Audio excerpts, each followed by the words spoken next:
going to pity me? Is this going to sound like reverse bragging? What qualifies as disadvantaged? These are just a few of the questions that I'm going to try to answer for you today. Let's talk about the AMCAS disadvantage essay. Under the childhood information section of your AMCAS application, they are going to ask you the following question. Do you wish to be considered a disadvantaged applicant by any of your designated medical schools that may consider such factors, social, economic, or educational? If you select yes, you will be given an additional 1,325 characters to explain your situation. They also provide these definitions to help you decide whether or not you are disadvantaged. Feel free to pause and read these. Even with all of this, the prompt can still sound very vague, and I believe they intentionally did this because they don't really want to restrict what you can talk about. So how should you go deciding whether or not you should check yes for this question? Many applicants wonder if they are considered as disadvantaged, and I don't think there is a clear-cut answer for this. For example, just because you are an immigrant or an ethnic minority or you had poor stats does not automatically make you disadvantaged. On the opposite side of the coin, there can be factors that put you in a disadvantaged situation that might not immediately come to your mind. And I just want to provide some of those examples here. Things like learning disabilities, having health condition that requires a lot of surgeries or resulted in you having to miss a lot of schooling, sexual orientation or gender identity discrimination, living in a rural area with limited access to healthcare providers, or being the primary caretaker of siblings. The list goes on and on and on. And as you just saw, there are numerous things that could qualify you as a disadvantaged applicant. But the thing that I really, really want to stress is the label is not what matters. What matters is that it should be able to explain how your backgrounds put you as a disadvantage when it comes to access to opportunities, your path to medicine, and your ability to perform at your best in your academics and your career outlook. Under opportunities, I mean things like educational opportunities, your ability to establish social networks that can help connect you to certain things or to meet certain people, and thus your access to a variety of experiences that could have helped inform you or prepared you better to be a successful medical school applicant.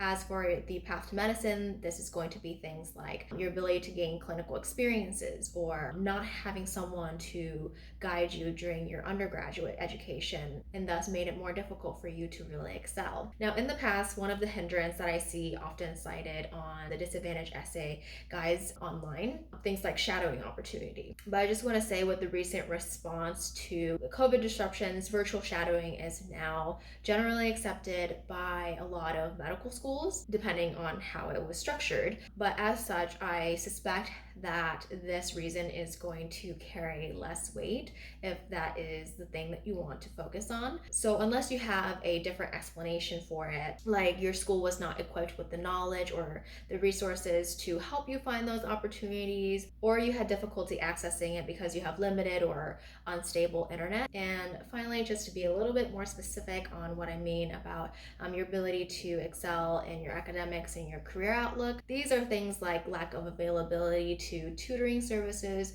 advising, or coaching. I personally experienced this and it made me feel so frustrated and lost having to figure out everything by myself. And that's a huge part of why I started this channel, because I want to support you guys who are in a similar situation and just be a support pillar for you who don't have someone else to really guide you through this process. Okay, so that's cool and all, but I don't want to come off as Being like, oh, poor me. or get pity from adcoms. Mine seems insignificant. If this is what you're thinking, I totally get you. I was in the exact same position. I've met people who have overcome so much, and when they share their stories with me, my jaws literally drop because they have gone through so much stuff in their life. And the fact that they have been able to overcome those things always amazes me. But my partner really encouraged me and said that this is not a competition to see who has faced the most adversities. And he's right. This is an opportunity for me to provide more context for the adcoms who don't really know my stories very well and how I've been able to overcome those things and how they have impacted me. And so, did you possibly have it better than some people? Yes. But did you also have it worse than a lot of people? Also, yes. So why are you diminishing your own difficulties? Similarly, if you're worried that your experience is too common You shouldn't be. Just because it is a common experience doesn't make it any less challenging.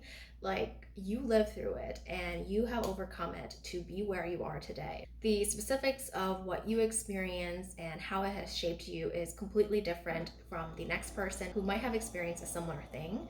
So again, don't diminish your own difficulties. Now that you have identified what you want to talk about, how should you go about actually writing the thing? Here are some tips for you guys. The general outline that I found to be helpful for me is to start by giving the facts and then explain how it impacted you in terms of the things that we discussed earlier, and follow that up with how you were able to overcome it, and always end on a high note. In addition to this, here are some things to just keep in mind when you are writing. Number one, don't theorize. Don't say things like, oh, if my family had blank, then I would have been able to achieve blank. just state the facts, state what happened. Number two, whatever you choose to talk about, make sure that you are explaining it in a way so that they don't question your ability to excel in medicine.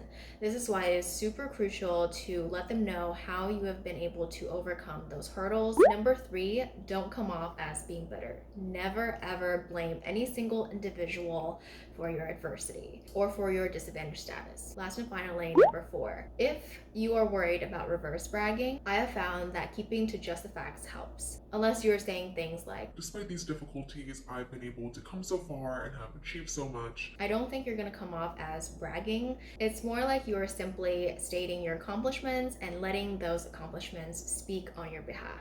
Now, before I dive into reading my own example, I do want to emphasize that the disadvantage essay is a place for you to provide context, not for you to make excuses for deficiencies in your application. There is definitely a clear difference. Simply put, explain the things that you didn't have control over, not make excuses for the things that you didn't do.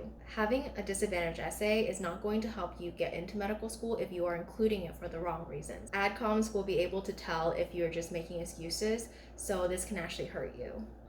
Alright, with that out of the way, this is what I wrote for my disadvantage essay.